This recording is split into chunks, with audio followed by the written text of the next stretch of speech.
अस्सलाम वालेकुम। हज़रत सैयद गौस अली शाह कलंदर फरमाते हैं कि जिन दिनों हम बैतुल्लाह का कसद करके बम्बई से जहाज़ पर सवार हुए तो हमने यूं ही कप्तान से पूछा, मियाँ तुम्हें कभी कोई मर्द खुदा भी मिला है या नहीं? कप्तान ने कहा, जी हाँ मिले थे।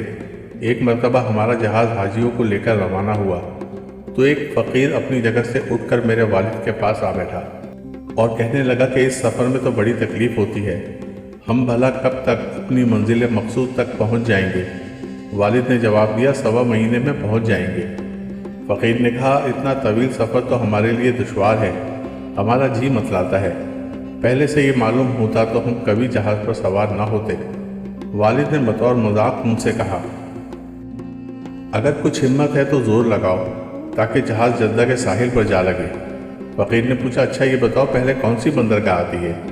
वालिद ने कहा, अदन, फिर मजा, फिर जद्दा। फ़कीर ने कहा, बस अब लंगर डाल दो, जद्दा आ गया है।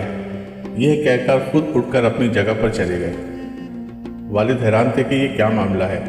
फ़ौरन ही एक खलासी को तहक़ीक़ हाल के लिए भेजा। उसने वापस आकर बतलाया कि जद्दा की बंदरगाह आ गई। वालिद ने इस फ़कीर को बहुत तलाश किया लेकिन उनका कुछ पता न चला।